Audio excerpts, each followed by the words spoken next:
All right. Good morning, everyone. Thank you for joining us. We've got UTSA head coach Jeff Traylor with us this morning. We'll be on for about 30 minutes.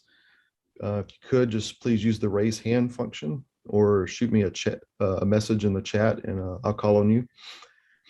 JJ, you want to start us off this morning? Jeff, how you doing this morning? Good morning, JJ. Fantastic.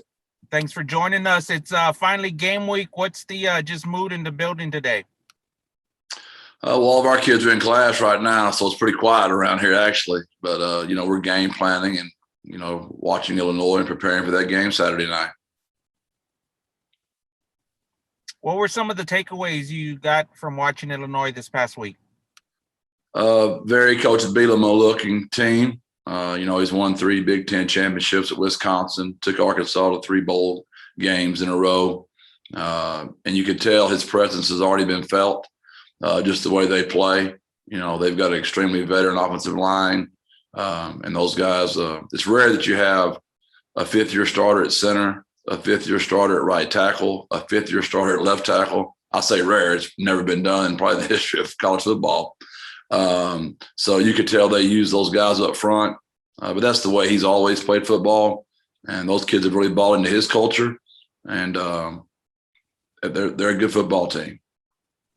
They're pretty physical. I noticed you decided to highlight that this week. Is that something you guys are going to be keen in on this week?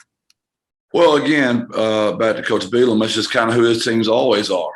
And that's what showed up Saturday. They've got 21 super seniors, 41 seniors on the team.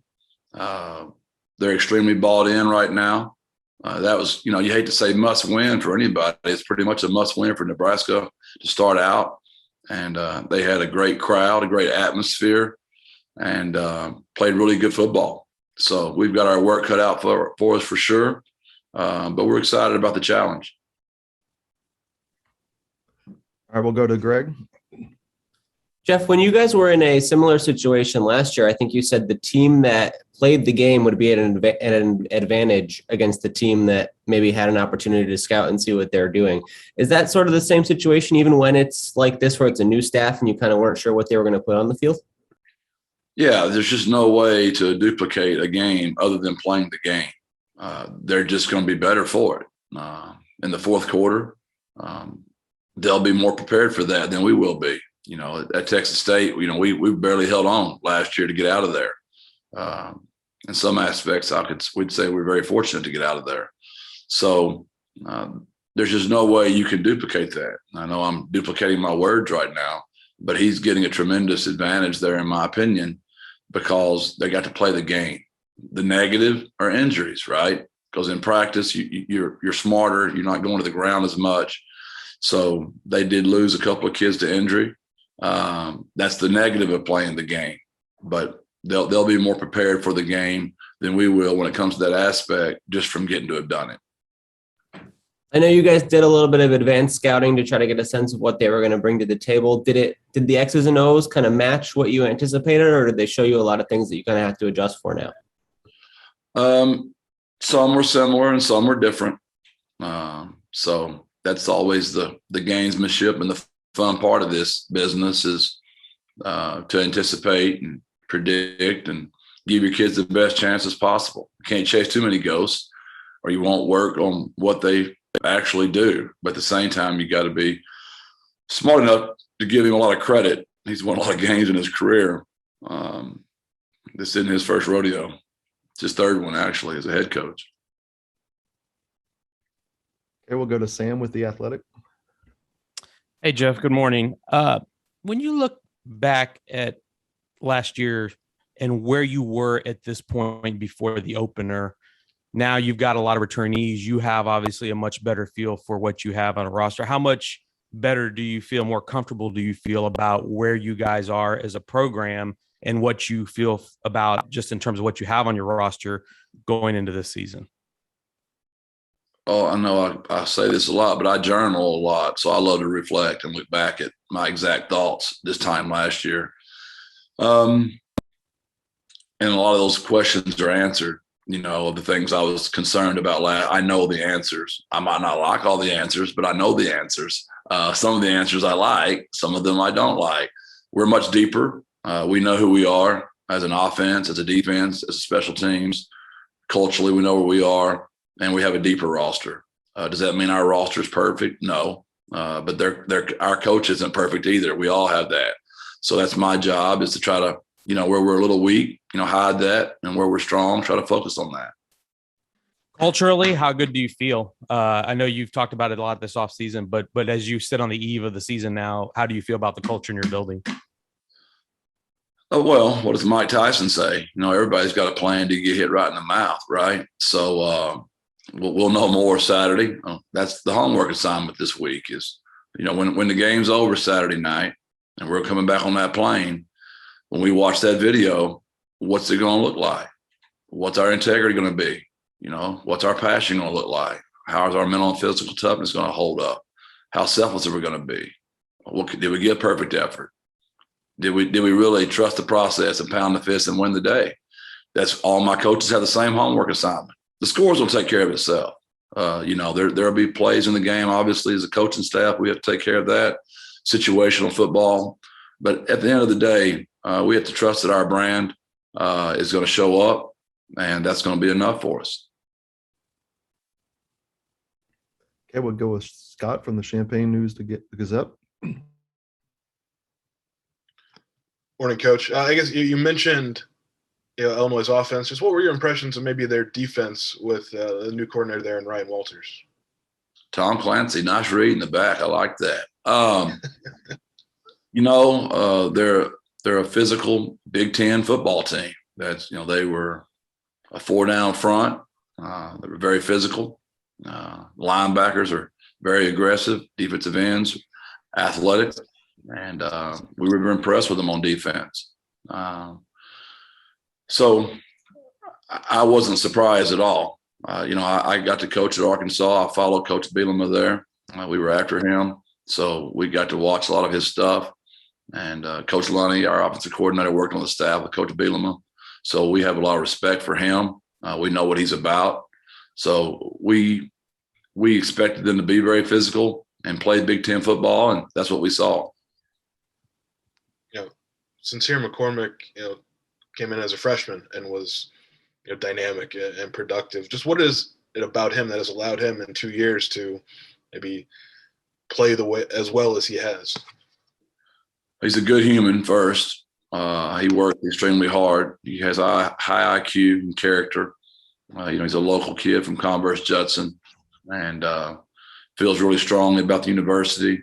And those kids are pretty committed to putting us on the map. And we are the 7th largest city in the country. And we feel like we could have a really special thing here. But it doesn't matter if you don't go out and play good football. And Sincere is very committed to playing good football. Yes, you mentioned a couple injuries that Illinois took. One was at quarterback. Does that add a new wrinkle to maybe your prep this week, not knowing, at least right now, maybe which quarterback you'll see? Well, number 9 came out there and played very well. He's 12 out of 15. He's played a lot of football in his life.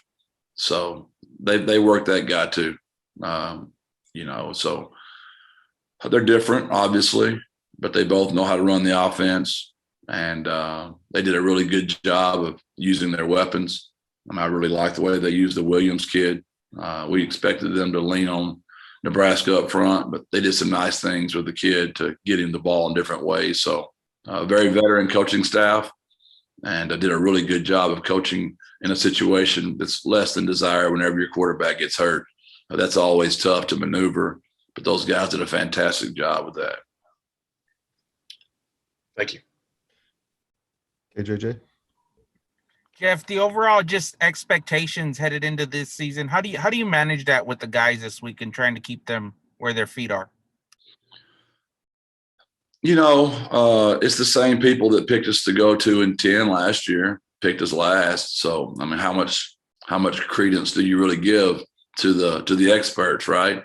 If we all knew that, it wouldn't be any fun. That's why we're all on here. We're all fans of the game. None of us know. We like to act like we know, but none of us really know because the human element's involved. You don't know about injuries. You've got a COVID situation going on. I have 8 players on my team that are from New Orleans. they're worrying about families back home right now. There's just a tremendous human element to football. So none of us know. So we talk about that. Trust is truth over time. I know y'all hear me say it a lot, but I'm very honest with my players.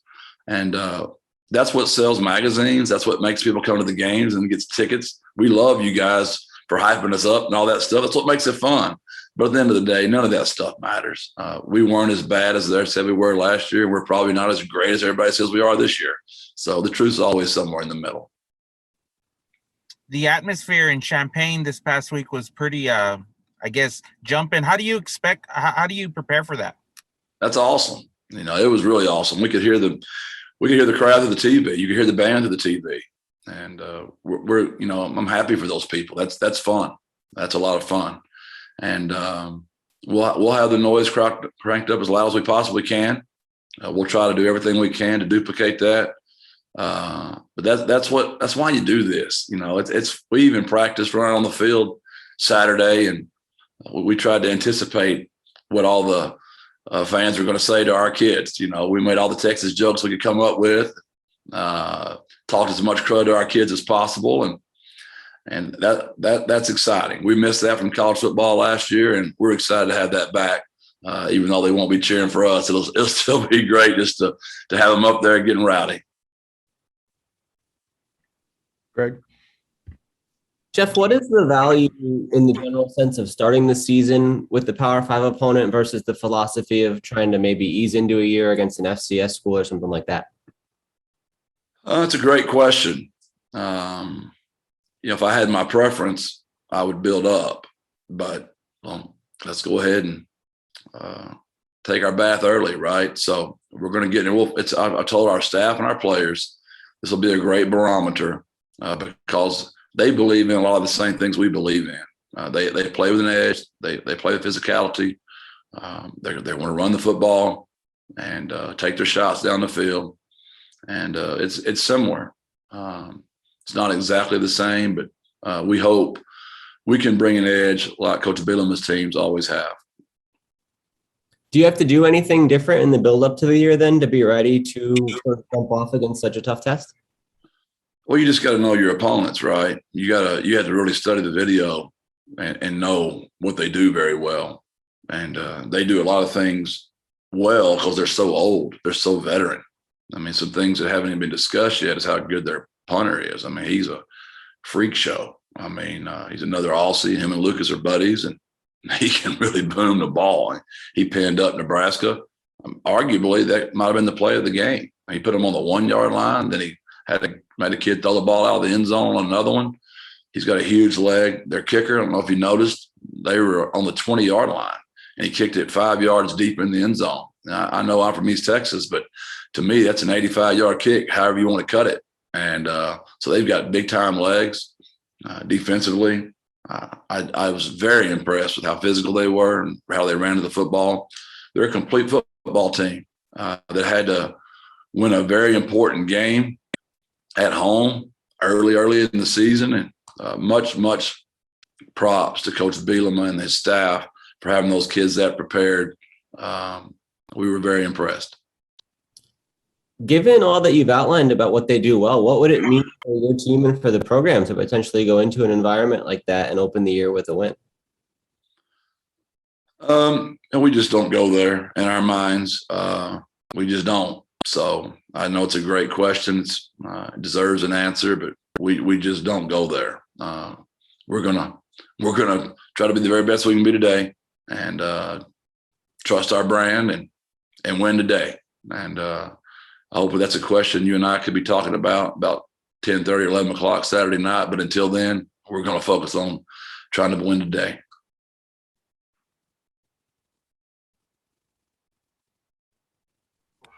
Okay, Sam, back to you. Hey, Jeff, I'm sure you touched on it last week after naming, but where is Frank Harris, and just how do you feel about him heading into the season? Well, obviously, I feel about him like our players do. He was voted back in that 0. They have a lot of confidence in Frank. But in saying that, they also have a lot of confidence in Josh. Josh was voted in the number 8, single digit. Both those kids were chosen to our leadership council. We were very A lot like Illinois, they've already lost one quarterback. We lost 3 last year. We had to play 4 of them. So we had to play a lot of kids, and that develops tremendous camaraderie in a room because they all felt tremendously, bad for each other. The lights just went out in here. Kyle, I don't know what that means. Should I move more or whatever? Maybe we got some budget cuts going on to pay for this building, man. I don't know what's going on here. I apologize. Kyle's coming in to save the day, and we now have lights. And you never know. You got to learn stuff, man. Adapt, improvise, and adjust and overcome, right, Kyle? But yeah, we believe in Frank, but we have confidence in a lot of our kids. So he'll be the starting quarterback, and he'll play well. He's prepared well. He had a great fall camp, had a great spring, and he's played well in the summer too.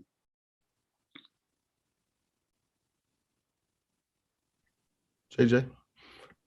Jeff, do you know how many quarterbacks you'll travel? Yeah, we'll travel 4, I believe.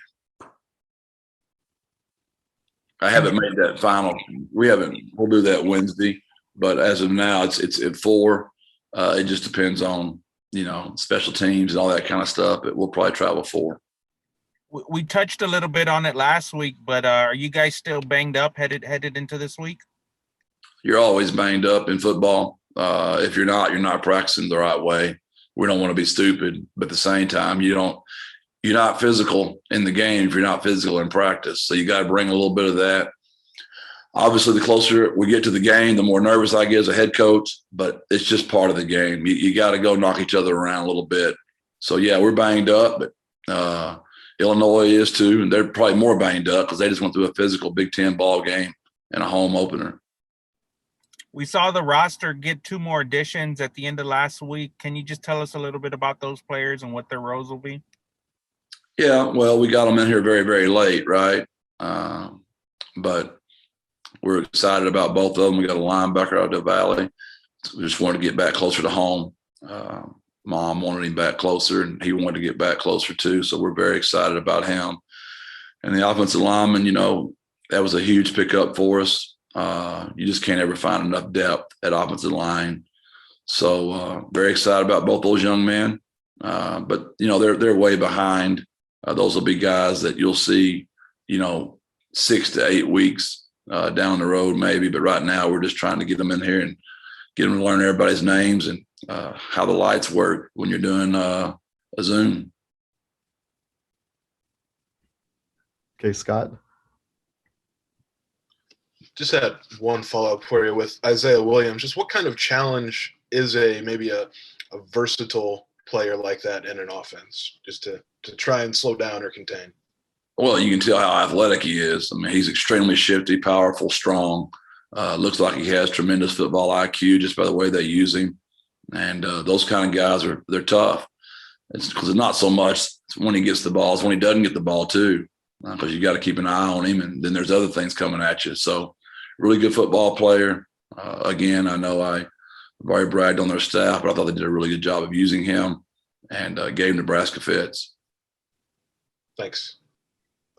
Okay, Greg?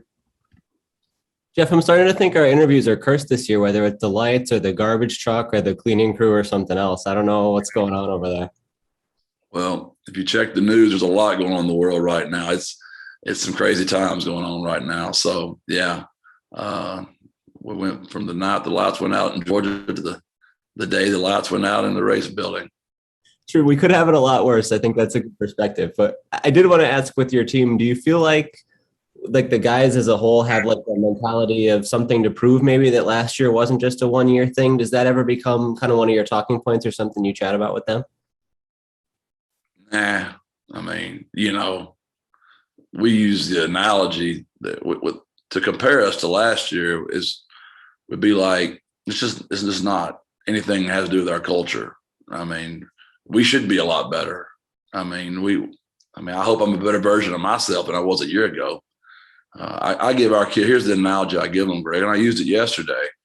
There are a lot of coaches that I interview that supposedly have 35 years of experience, and they have 1 year experience 35 times.